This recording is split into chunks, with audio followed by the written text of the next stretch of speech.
പോകാം. ശരി, നമുക്ക് ഈ ഡീഡൊന്ന് വായിച്ചു കേൾക്കണ്ടേ? കേട്ടുകളയാം. ആ 1989 ജനുവരി മാസം 15-ാം തീയതി തൃശൂർ ജില്ലയിൽ മുകുന്ദപുരം താലൂക്ക് മലക്കപ്പാറ ദേശത്ത് രത്നവിലാസിൽ രാമൻ മേനോൻ മകൻ രാജീവ് മേനോൻ, വയസ്സ് 32, തൊഴിൽ ബിസിനസ്. ഒന്നാം കക്ഷിയായും മേൽപ്പടി ജില്ലയിൽ മേൽപ്പടി താലൂക്കിൽ ആരൂർമുഴി ദേശത്ത് പുത്തമ്പുരയിൽ ചന്ദ്രദാസ് ഭാര്യ ആനി 25 വയസ്സ്, ഗൃഹഭരണം. രണ്ടാം കക്ഷിയായും ഉഭയകക്ഷി സമ്മതപ്രകാരം എഴുതി പിടിപ്പിച്ച കരാർ പത്രം. നമ്മളിൽ ഒന്നാം കക്ഷിയായ രാജീവ് മേനോൻ സ്വതന്ത്ര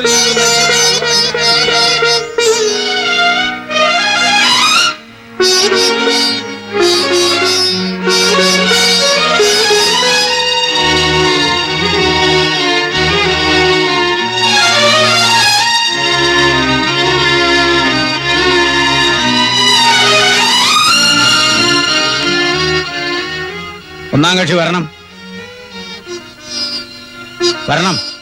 ഇവിടെ ഒപ്പിടണം.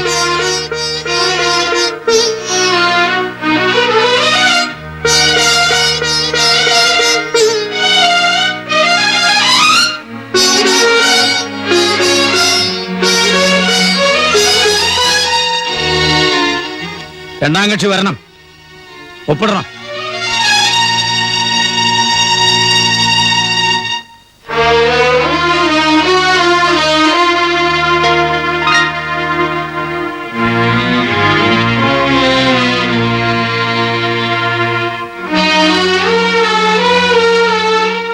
ദാ വാങ്ങൂ.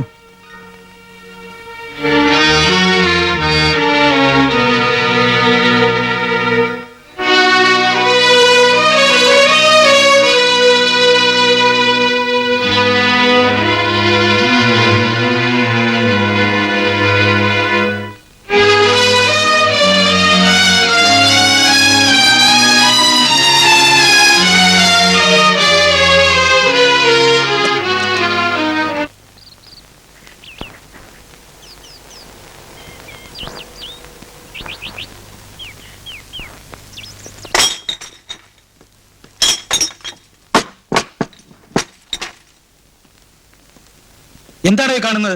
ഞങ്ങൾക്കറിയില്ല. മേനോൻ സാർ വന്ന് കയറിയപ്പോ മുതലേ തലയ്ക്ക് ഏതാണ്ട് വട്ട് പിടിച്ച പോലെയാ.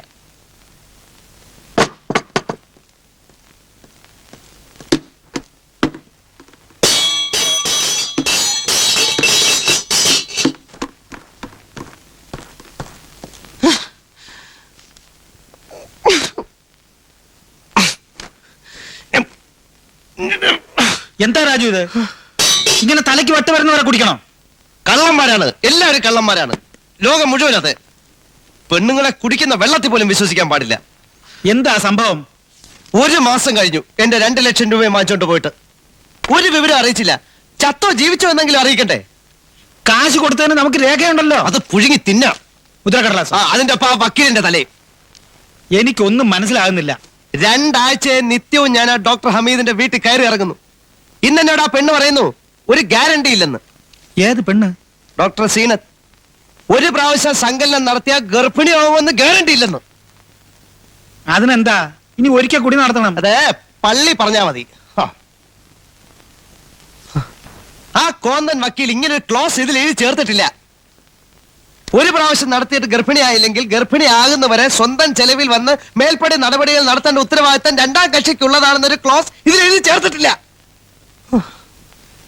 എന്നെ പറ്റിക്കുകയായിരുന്നു. Doctor സീനത്തിനുണ്ടാവും commission. വക്കീലും മേടിച്ചിട്ടുണ്ടോ? അവരൊന്നും അത്ര മര്യാദ ഇല്ലാത്തവരൊന്നും അല്ല. അല്ലെങ്കിൽ ആ ശവ എന്റെ മുഖത്ത് നോക്കിയത് പറയോ? ഡോക്ടർ ഹമീദിനോട് എനിക്ക് അല്പം സ്നേഹമുണ്ട്. അല്ലെ മുഖം അടച്ചൊരു ഒറ്റ അടി വെച്ച് കൊടുത്തേനെ. പിന്നെ കേസല്ലേ, അത് വക്കീൽ നോക്കിക്കോളും. നമ്മുടെ കോന്തം വക്കീലല്ല, നല്ല വിദ്യാഭ്യാസമുള്ള തലച്ചോറുള്ള വക്കീല്. അങ്കിൾ, എനിക്കൊരു പാസ്പോർട്ട് എടുത്തു തരൂ.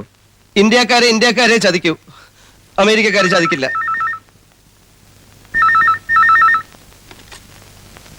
ഹലോ, അതെ, കൊടുക്കാം. എനിക്ക് വേണ്ട. ഡോക്ടർ സീനത്താണ്. എനിക്ക് വേണ്ട. സോറി, രാജീവിന്റെ കാല് മരവിച്ചിരിക്കുകയാണ്. എന്താ കാര്യമെന്ന് ചോദിക്കാൻ ചോദിച്ചിട്ടില്ല. എന്റെ കാല് മരവിച്ചിട്ടില്ല. ഒന്ന് ചുമ്മാ ഇരിക്കാം. പിന്നെ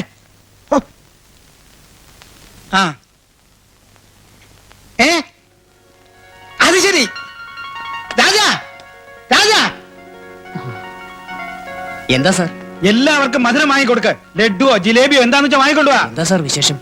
ആനി ഗർഭിണിയായി. നിങ്ങൾ എന്താ പറഞ്ഞേ? അതോ ഡോക്ടർ സീനത്ത് എന്നോടൊരു കാര്യം പറഞ്ഞു. എന്താ പറഞ്ഞു? പറ അങ്കിൾ. ആനി ഗർഭിണിയായി. ആശുപത്രിയിൽ പോയി പരിശോധിച്ചു. ഇങ്ങോട്ട് ഫോൺ ചെയ്തപ്പോ ആരും ഫോൺ എടുക്കുന്നില്ല.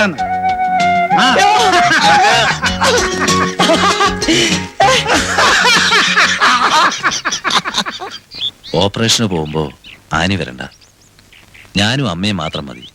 അപ്പൊ ഞാനോ? നിനക്കിപ്പോ യാത്ര ചെയ്യാനും മറ്റും പാടില്ലാത്ത സമയമാണ്. അറിഞ്ഞാൽ അയാളും സമ്മതിക്കില്ല. സമ്മതിച്ചില്ലെങ്കിൽ വേണ്ട, ഞാനുണ്ടാവും കൂടെ.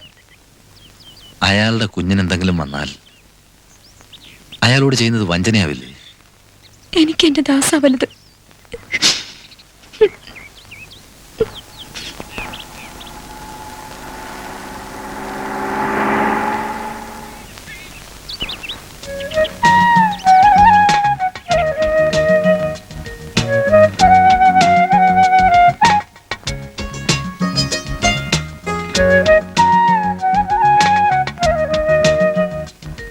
വരണം വരണം.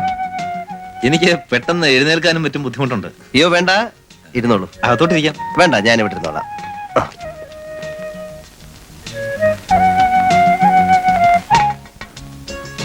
എനിക്ക് ബുദ്ധിമുട്ടൊന്നും ഇല്ലല്ലോ?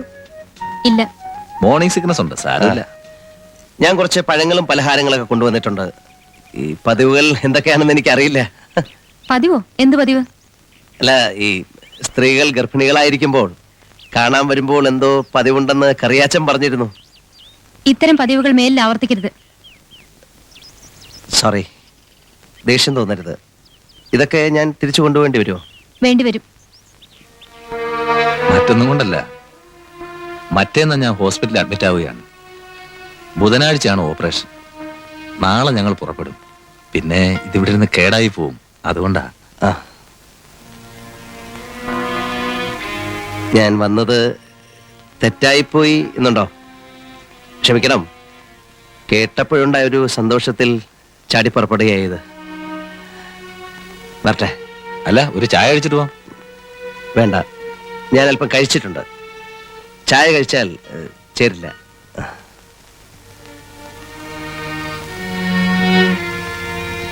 മിസ്റ്റർ രാജീവ് മേനോൻ, താങ്കളുടെ സന്തോഷത്തിൽ പങ്കുചേർന്നില്ല എന്ന് വേണ്ട. ഒരാപ്പിൾ എനിക്ക് തരൂ. എത്രയായാലും എന്റെ ഭാര്യയാണല്ലോ ഗർഭിണിയായത്.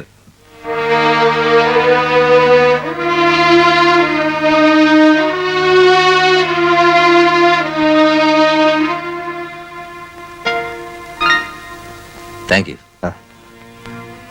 വേണ്ട. വാങ്ങുവാ നീ? വേണ്ട പ്ലീസ്, ഞാൻ ഛർദ്ദിക്കും. ഒരമ്മയുണ്ടല്ലോ ഇവിടെ, ഒരെണ്ണം. വേണ്ട, കൊണ്ടുപോയിക്കോളൂ. പോട്ടെ. ഇനി വരാതിരിക്കാൻ ശ്രമിക്കണം. ഉം.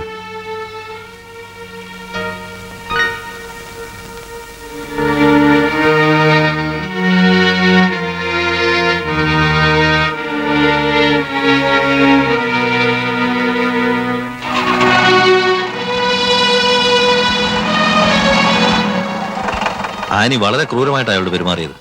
അയാൾ എന്റെ ആരാ? അയാളെ കാണുമ്പോ എനിക്ക് എന്നോട് തന്നെ വെറുപ്പ് തോന്നുന്നു. ഈ നാശം 10 മാസം കഴിഞ്ഞു കിട്ടിയിരുന്നെങ്കിൽ.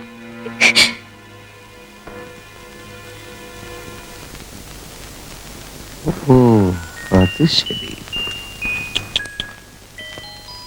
ഈ woman who is at the stage of pregnancy. എന്തോന്നാണ് കുത്തി കുറിക്കുന്നത്? ഞാൻ കുറച്ച് നോട്ട്സ് എടുക്കുകയാണ്. ഇത് മുഴുവൻ കുഞ്ഞുങ്ങളെ കുറിച്ചുള്ള പുസ്തകങ്ങളാണ്. എന്റെ അങ്കിൾ നമുക്കറിയാൻ പാടില്ലാത്ത എന്തൊക്കെ കാര്യങ്ങളാണെന്നറിയോ? വീടിന്റെ പരിസ്ഥിതി, അന്തരീക്ഷം, അമ്മയുടെ മനസംതൃപ്തി, ന്യൂട്രീഷൻ, എന്തിന് ശബ്ദങ്ങൾ പോലും കുഞ്ഞിന്റെ വളർച്ചയെയും സ്വഭാവ രൂപീകരണത്തെയും ബാധിക്കുമത്രേ. ഞാൻ വിശദമായിട്ട് പറയാം. വേണ്ട, എനിക്ക് അല്പം ജോലിയുണ്ട്. പിന്നെ എസ്റ്റേറ്റ് ക്ലബിൽ നിന്ന് അഗസ്റ്റിൻ സാറ് വിളിച്ചിരുന്നു. എന്താ കാര്യം എന്ന് ചോദിച്ചില്ലേ? കാര്യമൊന്നുമില്ല, 3-4 ദിവസമായിട്ട് കാണാനില്ല. വല്ല അസുഖവും പിടിച്ച് കിടപ്പാണോ എന്ന് അറിയാൻ വേണ്ടി വിളിച്ചതാ. അവന്റെ അപ്പന അസുഖം. ഉറങ്ങിയില്ലെങ്കിൽ അങ്ങോട്ടൊന്ന് തിരിച്ചു വിളിക്കാൻ പറഞ്ഞിട്ടുണ്ട്. പിന്നെ എനിക്കിപ്പോ അതിനാ നേരം. അപ്പൊ ഞാൻ പറഞ്ഞു വന്നത്, ഉദാഹരണത്തിന് അമ്മയുടെ ഗർഭപാത്രത്തിൽ കിടന്ന് എനിക്ക് അല്പ കണക്കുകൾ കൂടി നോക്കാനുണ്ട്. അമ്മയുടെ ഗർഭപാത്രത്തെ പറ്റി ഇതിലുണ്ട്. ആ ചന്ദ്രദാസിന്റെ ഓപ്പറേഷൻ നാളെയാണെന്ന് ഡോക്ടർ ഹമീദ് വിളിച്ചു പറഞ്ഞിരുന്നു. മര്യാദയുടെ പേരിലെങ്കിലും നമ്മൾ അതുവരെ ഒന്ന് പോകണ്ടേ? എന്ത് മര്യാദ? നമ്മൾ പണം കൊടുത്തു, ഇനി എന്തെങ്കിലും ആവശ്യം ഉണ്ടെങ്കിൽ കൊടുക്കാം. അല്ലാതെ 100-300 മൈൽ വണ്ടി ഓടിച്ച്. അല്ല, ആ സ്ത്രീയും കൂടെ പോവൂ? പിന്നെ അവര് പോവില്ലേ? 100-300 മൈൽ ഈ സമയത്ത് യാത്ര ചെയ്യാൻ പാടില്ല. അതൊക്കെ വെറുതെ ആണെന്നേ. എന്റെ ഭാര്യ 3 പ്രസവിച്ചു. ഈ ചിട്ടയും കാര്യമൊക്കെ ഒരുതരം പരിഷ്കാര, അല്ലാണ്ട് അതിലൊന്നും ഒരു കഥയില്ല.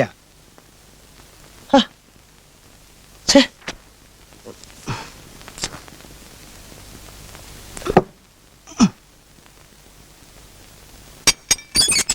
കറിയാച്ചോ, കറിയാച്ചാ, വാതിൽ തുറന്നേ. ഞാനാ മേന. ഏത് മേനോൻ? ഓ, ഇയാള്. വാതിൽ തുറന്നേ. ഇങ്ങോട്ട് വന്നേ. ഇയാളുടെ രാത്രിയില് അതെ, ഒരു സംശയം. എന്തുവാ? 1 മാസം ഗർഭിണിയായിരിക്കുമ്പോ യാത്രയോ? പിന്നെ നമുക്ക് എവിടെ വേണം യാത്ര ചെയ്യാം. നമുക്കല്ലടോ സ്ത്രീക്ക്. അയ്യോ, പാടില്ല. കുഴപ്പമാണോ? പിന്നെ അങ്ങനല്ലയോ മറിയാമ്മയുടെ ആദ്യത്തെ ഇത് പോയത്? പെരുന്നാൾ കാണാൻ ഓട്ടോറിക്ഷ പോയപ്പം അത് 3 മൈല്. ഇത് 300 മൈലുണ്ട്, എങ്കിലും ഇതും പോയി. ഏത്? എടോ, ആ സ്ത്രീ അയാളും കൂട്ടി ഓപ്പറേഷന് പോയിരിക്കുക. കുഴപ്പമായോ? നമുക്ക് ഉടനെ പോണം. വൈദ്യസഹായം കിട്ടി രക്ഷപ്പെടൂ. തീർച്ചയായും രക്ഷപ്പെടും. താൻ വന്നേ. വാ, ഇന്നോ? വാ, വാടോ. ഇപ്പഴാ? വാടോ. അയ്യോ, എനിക്ക് ലീവില്ല. തനിക്ക് ലീവില്ലെങ്കിൽ മെഡിക്കൽ ലീവിന് അപ്ലൈ, അല്ലെങ്കിൽ തന്നെ നശിച്ച ജോലി അങ്ങ് പോട്ടെ. ചെല്. അല്ല, അത് പിന്നെ ഈ ചിലർക്ക് യാത്ര ചെയ്താലും കുഴപ്പമില്ല.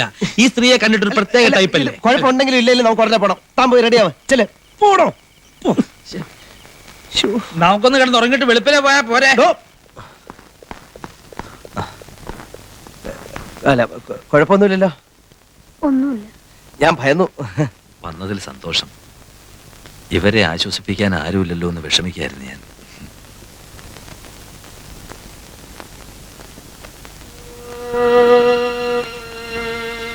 എവിടെ പോയി നിന്റെ ശുഭാപ്തി വിശ്വാസം? ധൈര്യമായിരിക്കൂ. പോട്ടെ.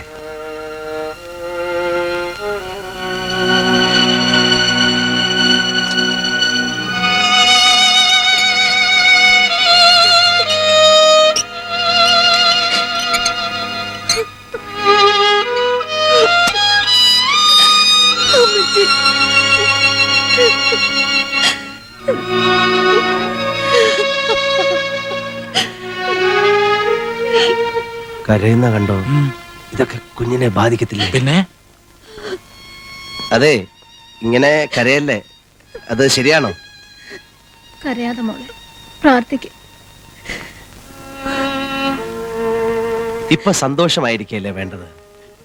നിങ്ങൾ അതൊന്ന് പറഞ്ഞ് മനസ്സിലാക്കി കൊടുക്കണം. ഞാൻ പറഞ്ഞു, ഓപ്പറേഷൻ നടക്കുമെന്ന് തന്നെ കരുതിയതല്ല. കർത്താവിന്റെ കൃപ കൊണ്ട് എല്ലാം വിചാരിച്ച പോലെ നടന്നു. അതിൽ സന്തോഷിക്കുക. ഇനിയൊക്കെ കർത്താവിന്റെ കയ്യിൽ. എന്തെങ്കിലും കഴിച്ചോ? ഇന്നൊന്നും കൊടുക്കണ്ടെന്ന് ഡോക്ടർ പറഞ്ഞു. അല്ല, ഇവിടെ പാല് മുട്ട അങ്ങനെ എന്തെങ്കിലും വാങ്ങിച്ചോണ്ടിരാ. പ്ലീസ്, നിങ്ങൾക്കൊന്ന് പോകാമോ? ഞാൻ ഇവിടുന്ന് പോയാലും എനിക്ക് ഇവിടെ മനസ്സമാനത്തോട് ഇരിക്കാൻ പറ്റുന്നില്ല. നിങ്ങൾക്ക് എന്തിനാ മനസ്സമാനക്കേട്? നിങ്ങൾ ഈ അവസ്ഥയിൽ ഇരിക്കുമ്പോ പ്ലീസ്, നിങ്ങൾ തന്ന പണത്തിന് നന്ദി. കൂടുതൽ സഹായിച്ച് നിങ്ങളെ ബുദ്ധിമുട്ടിക്കരുത്. നിങ്ങളുടെ കാല് പിടിച്ച് പറയണം, ഒന്ന് പോകും. പുറത്ത് വെയിറ്റ് ചെയ്യാം. ഞങ്ങൾ പുറത്ത് വെയിറ്റ് ചെയ്യാം. പുറത്ത് വെയിറ്റ് ചെയ്യാം.